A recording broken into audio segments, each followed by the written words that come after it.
अब देखिए चैप्टर का नाम क्या है। चैप्टर का नाम है photo electric sorry dual nature of matter. अब इसमें दो हेडिंग है सिर्फ।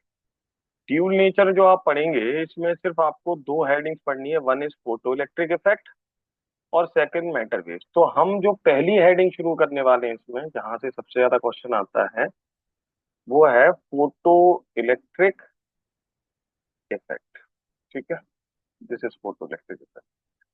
तो अब शुरुआत जब हम फोटो इलेक्ट्रिक इफेक्ट से करने वाले हैं, ठीक है, तो सबसे पहला क्वेश्चन जो उठेगा कि ये फोटो इलेक्ट्रिक इफेक्ट क्या होता है, what is photo electric effect. सबसे पहले ये देखेंगे। तो देखिए जब यहाँ पर दो शब्द आ रहे हैं, वन इज फोटो, फोटो मतलब होता है फोटोन। और जब हम फोटोन की बात करते हैं मतलब हम लाइट की बात कर रहे हैं। लेकिन जब हम फोटोन की बात करते हैं मतलब हम लाइट के कौन से नेचर की बात कर रहे हैं, लाइट के हम पार्टिकल नेचर की बात कर रहे हैं, that is particle nature of light. एक चीज समझिए, अभी मैं आपको वेव नेचर जब पढ़ाऊंगा तो आपको एक चीज याद रखनी पड़ेगी कि लाइट के दो नेचर होते हैं बेटा। लाइट का वेव नेचर भी होता है, लाइट का पार्टिकल नेचर भी। तो जब हम फोटोन की बात करते हैं तो हम पार्टिकल नेचर ऑफ लाइट की बात करते हैं, ना कि वेव नेचर। ठीक है, कैसे क्या वो अभी धीरे धीरे सब समझ में आएगा। इलेक्ट्रिक मतलब होता है बेटा इलेक्ट्रॉन।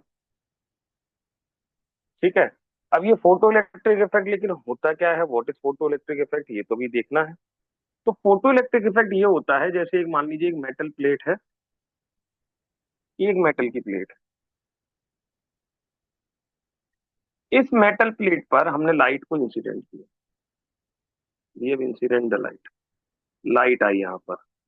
ये जो मेटल प्लेट है मतलब एलिमेंट की बनी है, मतलब एटम्स की बनी है। तो इसके जैसे जिस भी मटेरियल की मेटल प्लेट है इसके एटम्स होंगे। जब इसके एटम्स होंगे तो आउटर मोस्ट इलेक्ट्रॉन्स होंगे। ठीक है, अब हमने क्या देखा कि जैसे ही इस मेटल प्लेट पर हमने लाइट को इंसिडेंट किया तो इस मेटल प्लेट से इसकी जो आउटर मोस्ट इलेक्ट्रॉन्स हैं वो बाहर आ गए। These electrons are ejected from this metal plate. तो क्या इलेक्ट्रॉन क्या इजेक्ट हुआ बेटा, electrons are ejected from metal plate when light is incident on this plate. तो जब लाइट इंसिडेंट की इस पे तो इसमें से इलेक्ट्रॉन्स निकल गए। This process is called photoelectric. मतलब फोटो इलेक्ट्रिक इफेक्ट क्या है, when the light is incident on a metal surface the electrons of this metal surface are ejected. तो लाइट मतलब फोटोन जब उस पर इंसिडेंट की है, लाइट अभी किस फॉर्म में चल रही है, पार्टिकल नेचर के फॉर्म में चल रही है। और जब लाइट के पार्टिकल नेचर की बात करते हैं तो हम लाइट को फोटोन कहते हैं। तो लाइट को आपने इंसिडेंट किया, इस लाइट से को इंसिडेंट करने से इस जो मेटल प्लेट थी इसके इलेक्ट्रॉन्स इजेक्ट हो गए। This phenomena of ejection of the electrons from the metal surface when the light is incident, this effect is called photoelectric effect। पहली बात। दूसरी बात, ये जो इलेक्ट्रॉन्स इजेक्ट हुए हैं दीज इलेक्ट्रॉन्स आर कॉल्ड, इन इलेक्ट्रॉन्स को बेटा फोटो इलेक्ट्रॉन्स कहा जाता है क्योंकि फोटो मतलब लाइट, लाइट के कारण ये इलेक्ट्रॉन्स इजेक्ट हो रहे हैं तो इनको हम कहेंगे फोटो इलेक्ट्रॉन्स। ठीक है, पहली बात।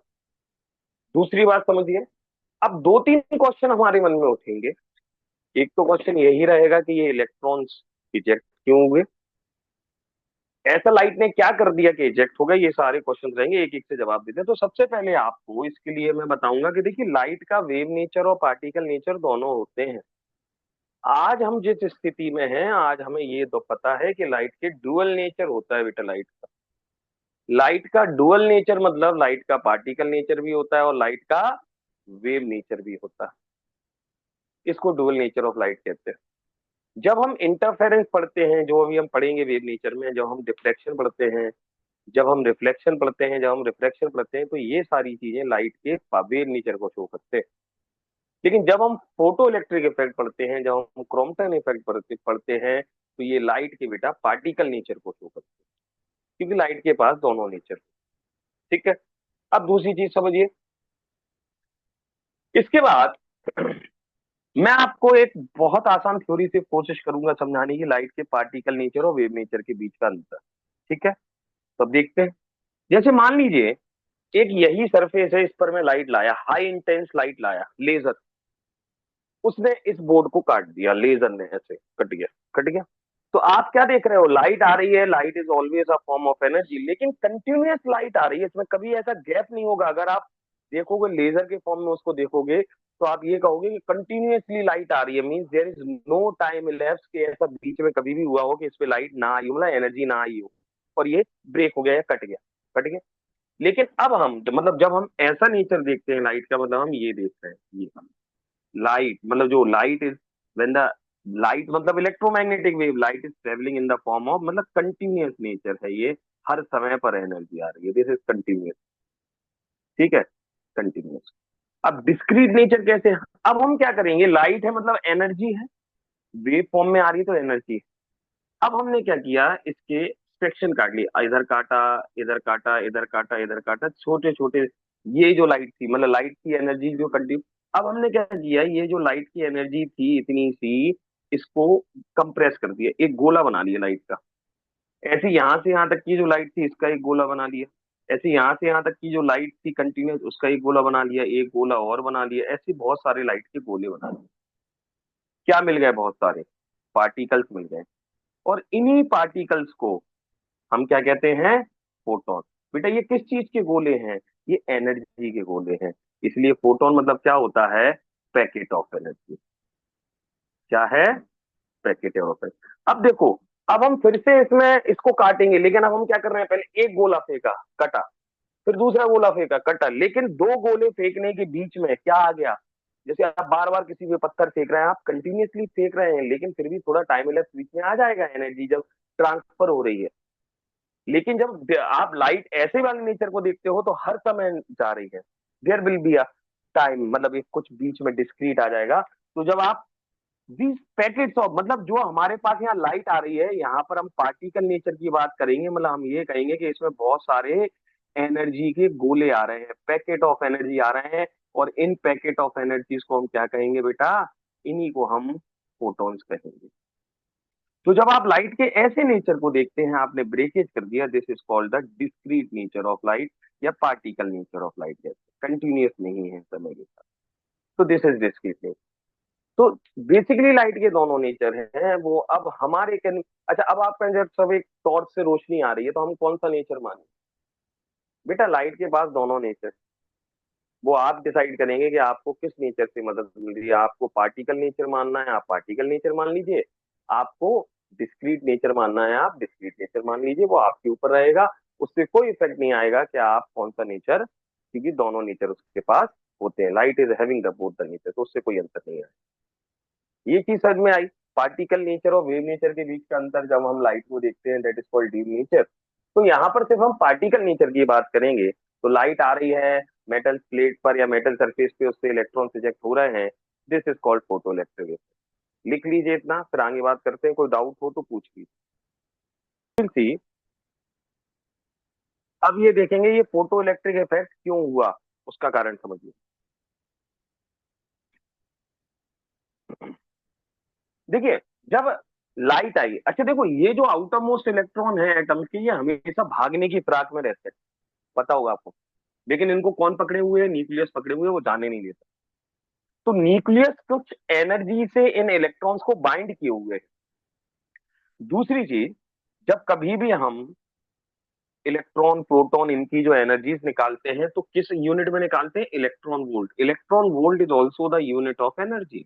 Electron volt is also the unit of energy. तो सब एटॉमिक पार्टिकल्स की, इलेक्ट्रॉन प्रोटॉन न्यूट्रॉन, इन सबकी एनर्जी हमेशा ईवी में शो की जाती है। और एक ईवी में कितने जूल होते हैं, 1.6 इंटू 10⁻⁻⁹ जूल। तो हम बेसिकली जब इलेक्ट्रॉन को न्यूक्लियस पकड़े हुए हैं, तो जैसे मान लीजिए इलेक्ट्रॉन न्यूक्लियस को 10 ईवी एनर्जी से पकड़े हुए हैं। कितनी एनर्जी से पकड़े हुए हैं इलेक्ट्रॉन को, 10 ईवी से। अब अगर इस इलेक्ट्रॉन को हमें बाहर निकालना है तो हमें कितनी एनर्जी देनी होगी इसको बेटा, हमें इसको 10 ईवी या 10 ईवी से ज्यादा एनर्जी देनी होगी। ये एनर्जी कौन देगा, जो लाइट आ रही है, लाइट के पास एनर्जी है। तो ये जो लाइट आ रही है इसको जो एटम है वो एब्जॉर्ब करेगा और उसका आउटर मोस्ट इलेक्ट्रॉन बाहर निकल जाएगा। जब बाहर निकल गया, वेला हो गया, तो वो मेटल सरफेस से बाहर निकल सकता है। तो एक चीज समझिए, जैसे मान लीजिए यहां पर न्यूक्लियस इस इलेक्ट्रॉन को 10 ईवी एनर्जी से पकड़े हुए है, अब इस लाइट में अल्टीमेटली इसको छुड़ाएगा कौन? इसको लाइट में, अब हम कह रहे हैं कि लाइट में, हम जब यहाँ लाइट की बात कर रहे हैं मतलब हमारे पास लाइट में क्या है बेटा? मैंने आपको बताया था, हम जब यहाँ लाइट की बात कर रहे हैं मतलब हमारे पास लाइट में बहुत सारे फोटॉन्स हैं। बहुत सारे क्या हैं? फोटॉन के बहुत सारे फोटॉन्स हैं। तो ये फोटोन मतलब वही पैकेट ऑफ एनर्जी आ रहे हैं, तो ये जब पैकेट ऑफ एनर्जी आएगा तो ये जो एटम है उस पैकेट ऑफ एनर्जी को एब्जॉर्ब करेगा। तो जैसे मान लीजिए ये जो फोटोन है इसके पास एनर्जी 10 ईबी है। कितनी एनर्जी है? जो लाइट है उसका जो फोटोन है उसके पास एनर्जी 10 ईबी है। जैसे ये लाइट आई मतलब फोटोन आया, फोटोन इसके साथ स्ट्राइक हुआ एटम के साथ, तो एटम ने फोटोन की एनर्जी एब्जॉर्ब कर ली। कितना कम से कम एनर्जी चाहिए थी इलेक्ट्रॉन को निकलने के लिए? 10 ईबी। फोटोन कितनी एनर्जी लाया? 10 ईबी। तो आपका इलेक्ट्रॉन बाहर आ जाएगा। आ गया? ये होता है। अब एक दूसरा सुनो। अगर इस मेटल प्लेट को कम से कम 10 ईवी एनर्जी चाहिए इलेक्ट्रॉन को निकालने के लिए, तो इस मेटल प्लेट को तो हमेशा 10 ईवी चाहिए। अब मान लो हम जो लाइट ला रहे हैं वो हम लाइट ला रहे हैं जिसमें हर फोटोन के पास एनर्जी हमने बढ़ा दी, 12 ईवी एनर्जी कर। स्वाभाविक है लाइट की एनर्जी बढ़ा सकते हैं। अब 12 ईवी के फोटोन आ रहे हैं। एक चीज जो और आपको याद रखनी है कि एक फोटोन एक इलेक्ट्रॉन निकाल सकता है और एक एटम सिर्फ एक ही फोटोन एब्जॉर्ब कर सकता है। एक एटम एक ही फोटोन को एब्जॉर्ब कर सकता है, एक से ज्यादा फोटोन को एब्जॉर्ब नहीं कर सकता। ठीक है? अब सुनो, अगर 12 ईवी का फोटोन आ रहा है और कम से कम जो एनर्जी मतलब इलेक्ट्रॉन निकालने के लिए जो एनर्जी चाहिए वो 10 ईवी है। तो अब अगर आप 12 ईवी दे रहे हो, 12 ईवी में से 10 ईवी तो निकालने में चली गई, लेकिन फिर जब इलेक्ट्रॉन निकलेगा, इसके पास 12 ईवी थी, 12 पूरी एब्जॉर्ब कर ली थी उसकी फोटोन की, तो 10 ईवी तो निकलने में चली गई, तो 2 ईवी किस फॉर्म में बची रह जाएगी? जो 2 ईवी एनर्जी इस इलेक्ट्रॉन के पास बची रह जाएगी वो काइनेटिक एनर्जी के फॉर्म में बची रह जाएगी। इलेक्ट्रॉन बाहर निकलता है। माइक ऑफ करिए, माइक ऑफ करिए। तो जब इलेक्ट्रॉन बाहर निकलता है तो जिस एनर्जी से बाहर निकलता है, क्योंकि इलेक्ट्रॉन निकला बाहर तो एनर्जी होगी उस इलेक्ट्रॉन के पास, and that energy is called kinetic energy. ठीक है? अब एक केस और लेते हैं। अब हम जो इलेक्ट्रॉन ला रहे हैं यहाँ पर, मतलब लाइट की के पास जो एनर्जी है, जो फोटोन के पास एनर्जी है वो 8 ईवी का आ रहा है। कितने का आ रहा है? 8 ईवी। और यहाँ कम से कम इसको एनर्जी जो इलेक्ट्रॉन निकालने के लिए चाहिए वो कितनी चाहिए? 10। अब मुझे कौन बताएगा? अब बताओ इलेक्ट्रॉन निकलेगा क्या बाहर? इलेक्ट्रॉन निकलेगा क्या? बताओ बेटा, इलेक्ट्रॉन निकलेगा क्या? Will the electron be ejected? Stuti, no electron sir, निकलेगा बेटा? अंदर एनर्जी कितनी है और कितनी मतलब प्रोवाइड करें, एक बारी वापस रिपीट करना। 8 ईवी हम दे रहे हैं और 10 ईवी चाहिए, मतलब जो एनर्जी फोटोन के पास है वो 8 ईवी का है, और हमें तो दस नहीं नहीं, ईवी फिर निकलेगा। चाहिए वर्क। 11 ईवी नहीं होगा करेगा ना? तब बाहर निकलेगा। कम से कम देखो, अब 8 ईवी का आ रहा है और कम से कम 10 ईवी चाहिए। तो अब आपको मैंने अभी सिखाया कि कम से कम जब दस सर ईवी आपकी आवाज नहीं चाहिए। आ रही है मेरे को। बेटा तुम्हें आवाज नहीं आ रही तो मुझे अब वो नेटवर्क इशू हो सकता है, और लोगों को आवाज आ रही है? यस क्लियर आ सर। रही है। आ रही है। Yes sir. कि बेटा नेटवर्क इशू है, अब रिकॉर्ड हो रही है, फिर रिकॉर्ड ले लेना। कि आप जब ऑनलाइन क्लास करते हैं तो आप you should be there in the network, आपको पता होना चाहिए। ठीक है? तो अब सुनो, 12 ईवी का इलेक्ट्रॉन आ रहा है, मतलब 8 ईवी का आ रहा है, कम से कम 10 ईवी चाहिए, तो अब इलेक्ट्रॉन फोटो इलेक्ट्रॉन इजेक्ट नहीं होगा। तो हमेशा क्या लाइट आने से फोटो इलेक्ट्रिक इफेक्ट होता है क्या? हमेशा नहीं। ऐसा जरूरी नहीं है कि फोटो इलेक्ट्रिक इफेक्ट हमेशा हो। तो फोटो इलेक्ट्रिक इफेक्ट होने के लिए क्या कंडीशन आवश्यक है? कि अगर किसी मेटल सरफेस से इलेक्ट्रॉन निकालने के लिए जो मिनिमम एनर्जी चाहिए, अगर उससे ज्यादा एनर्जी का फोटोन आएगा, जब भी फोटो इलेक्ट्रिक इफेक्ट होगा। अगर आप जो एनर्जी प्रोवाइड कर रहे हैं वो उससे कम होगी तो कभी भी फोटो इलेक्ट्रिक इफेक्ट नहीं होगा बेटा। Then there will be no photoelectric effect. ठीक है? तो अब दूसरा कंसेप्ट समझिए। हमने आपको क्या समझाया, ये ईवी तो समझ गए आप। देखो, एक यहाँ टर्म होता है वर्क फंक्शन। ये आप डेफिनेशन इसकी लिखेंगे, what is work function. Work function को W से भी शो करता है और कुछ बुक्स में फाई से भी शो करते हैं। What is work function? Work function किसका होता है? मेटल का, यस, मेटल सरफेस का।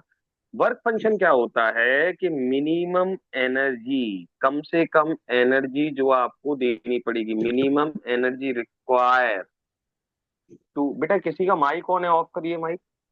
मिनिमम एनर्जी रिक्वायर्ड, अमीश आपका माइक ऑन है बेटा, ऑफ करिए उसको। Minimum energy required to eject an electron from metal surface. Metal surface से इलेक्ट्रॉन को निकालने के लिए मिनिमम एनर्जी जो हमें देनी पड़ती है, that minimum energy is called the work function of that metal surface.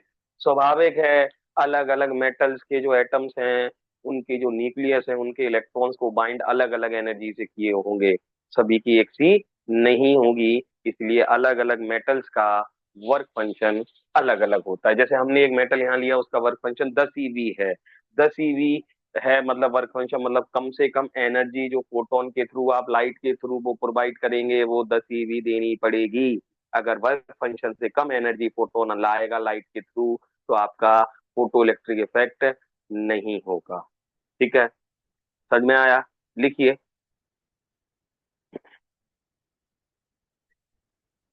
कोई डाउट हो किसी को पूछ लीजिए। एक बार वापस समझा दो सर। बेटा शुरू से पॉसिबल नहीं है, आपको टाइम पे ज्वाइन करना था क्लास। ठीक है, अब आप रिकॉर्डिंग लीजिएगा फिर देखिएगा। अब सुनो यहाँ, फोटो इलेक्ट्रिक इफेक्ट, हमने आपसे क्या कहा कि जब हम, एक मेटल प्लेट है, लाइट इंसिडेंट कर रहे हैं, इलेक्ट्रॉन इजेक्ट हो रहे हैं मेटल प्लेट से, this is called photoelectric effect. दूसरी बात हमने क्या बताया आपको कि जब यहाँ किस नेचर की बात कर रहे हैं लाइट के हम, पार्टिकल नहीं। अच्छा देखिए बेटा, अभी जब क्लास खत्म हो जाएगी तो सेम लिंक से आप फिर से ज्वाइन करेंगे। ठीक है, फिर से क्लास खत्म हो जाएगी, फिर भी यही लिंक काम करेगा, आपको कोई नया लिंक शेयर नहीं किया जाएगा, आप इसी लिंक से बार बार ज्वाइन करेंगे। हाँ, तो अब कुछ और चीजें देखते हैं। फोटो इलेक्ट्रिक इफेक्ट में हम ये समझ गए कि लाइट के हम पार्टिकल नेचर की बात करते हैं। और जब हम लाइट के पार्टिकल नेचर की बात करते हैं तो हम ये कहते हैं कि लाइट में बहुत सारे पत्थर आ रहे हैं, बहुत पैकेट ऑफ एनर्जी आ रहे हैं, और हर पैकेट ऑफ एनर्जी को हम फोटोन कहते हैं। ठीक है, दूसरी चीज, अब सुनो ध्यान से।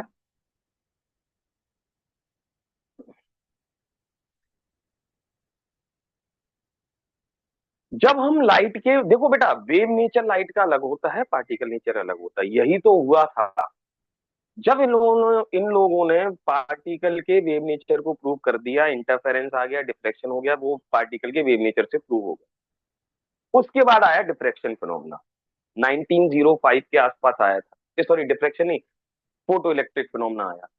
फिर इन लोगों ने फोटो इलेक्ट्रिक इफेक्ट को लाइट के वेव नेचर से प्रूव करने की कोशिश की। तो जो उसके रिजल्ट मिल रहे थे, क्योंकि वो लाइट के वेव नेचर से प्रूव कर रहे थे फोटो इलेक्ट्रिक इफेक्ट को, तो उसके जो रिजल्ट मिल रहे थे वो नहीं सही आ रहे थे। उसके बाद बहुत इस पे वो चला बेटा, एक्सपेरिमेंट प्रोसेस चला। उसके बाद एक साइंटिस्ट थे आइंस्टाइन, आइंस्टाइन ने फाइनली प्रूव किया फोटो इलेक्ट्रिक इफेक्ट को, कि उन्होंने बताया ये क्यों होता है। लेकिन उन्होंने कहा कि भैया इसको पार्टिकल, सॉरी, लाइट के वेव नेचर से प्रूव नहीं कर सकते, कंटिन्यूअस नेचर से। उन्होंने एक नई थ्योरी दी कि लाइट का पार्टिकल नेचर भी होता है। और 1918 या 20 में इसीलिए आइंस्टाइन को नोबेल प्राइज मिला for proving this photoelectric equation. E equals to M C square के लिए आइंस्टाइन को कभी भी नोबेल प्राइज नहीं मिला है, लेकिन फोटो इलेक्ट्रिक इफेक्ट प्रूव करने के लिए उनको नोबेल प्राइज मिला है। तो अब हम सीधा देख लेते हैं सिनॉप्सिस के, जब हम लाइट के वेव नेचर की बात करेंगे, सॉरी पार्टिकल नेचर की बात करेंगे, तो क्या है। अच्छा देखिए, जब कभी भी लाइट आती है तो लाइट के पास दो चीजें होती हैं, लाइट की इंटेंसिटी और लाइट की फ्रीक्वेंसी। ठीक है, तो इन्हीं दो फैक्टर से हम देखेंगे, क्योंकि यहाँ पर जब हम लाइट की बात करेंगे तो हम लाइट की बात करेंगे मतलब फोटोन की बात करेंगे। मतलब समझ गए ना, हम ये कह रहे हैं यहाँ लाइट आ रही है, लाइट आ रही है मतलब बहुत सारे क्या आ रहे हैं बेटा, इसमें पैकेट ऑफ एनर्जी आ रहे हैं। और पैकेट ऑफ एनर्जी को हम बेटा क्या कहेंगे बेटा, फोटोन कहेंगे। What is photon? Packet of energy. ठीक है, पैकेट ऑफ एनर्जी कहते हैं फोटोन को। दूसरी चीज, हर फोटोन के पास कितनी एनर्जी होगी, अगर मैं आपसे कहूँ, एक मैं सीधा फॉर्मूला आपको दे देता हूँ, ये आपको सीधा याद रखना है। जब हम फोटोन की बात करते हैं तो एनर्जी ऑफ फोटोन की बात करते हैं, और जब एनर्जी ऑफ फोटोन की बात करते हैं तो हर फोटोन के पास जो एनर्जी होती है वो E equals to H nu होती है। वेयर न्यू इज बेटा फ्रीक्वेंसी ऑफ लाइट। फ्रीक्वेंसी को एफ से नहीं न्यू से शो करते हैं। मतलब जब आप लाइट की एन फ्रीक्वेंसी बढ़ाते हैं तो हर, मतलब एक चीज समझ लो, जैसे अगर एक फोटोन के पास 10 ईवी एनर्जी है, तो अगर 100 फोटोन आ रहे हैं लाइट में, तो हर फोटोन के पास एनर्जी 10 ईवी ही होगी। ये कंफर्म है, क्योंकि हम यहाँ पर लाइट के पार्टिकल नेचर की बात कर रहे हैं। मतलब हम ये कह रहे हैं कि बहुत सारे फोटोन आ रहे हैं, मतलब बहुत सारे पत्थर आ रहे हैं लाइट के अंदर, आप ऐसे समझ लीजिए, एक के बाद एक गिरते जा रहे हैं। तो हर फोटोन के पास जो एनर्जी होगी वो इक्वल टू एच नी होगी। चलिए, अब हम पार्टिकल नेचर ऑफ लाइट की बात करते हैं और कुछ चीजों को प्रूव करने की कोशिश करते हैं। ठीक है, तो here we are seeing particle nature of light. Class में कितना समय बचा है खत्म होने में? 5 मिनट। 2 मिनट बचे हैं। चलो फिर आप लोग फिर इसी सेम लिंक से ज्वाइन कर लीजिए। हाँ बेटा, 1 ओवर 40 की। चलिए पार्टिकल नेचर की बात करते हैं, तो सबसे पहले ये देखते हैं इंटेंसिटी ऑफ लाइट से क्या इफेक्ट आता है। बेटा ये जो पढ़ा रहा हूँ ना, अगर ये समझ में आ गया तो समझ लेना पूरा तुम्हें ड्यूअल नेचर समझ में आ गया। मतलब बेसिकली तुम्हें पूरा फोटो इलेक्ट्रिक समझ में आ गया। अगर मैं जो आपको अब ये दो टर्म्स बताऊंगा, अगर ये समझ में, सुनो, पहला है intensity of light. The first is light की इंटेंसिटी चेंज करने से, जैसे मान लो लाइट की इंटेंसिटी हमने बढ़ा दी या लाइट की इंटेंसिटी हमने घटा दी, तो क्या इफेक्ट आने वाला है। तो समझिए इसको, लाइट की इंटेंसिटी चेंज करने से फोटोन के किस चीज पे इफेक्ट आता है ये देख रहे हैं। देखो फोटोन दो होते हैं कि कितने नंबर ऑफ फोटोन्स आ रहे हैं, और दूसरी चीज जो होती है फोटोन की, कि हर फोटोन की एनर्जी क्या है, that is energy of photon. ठीक है, एनर्जी ऑफ फोटोन।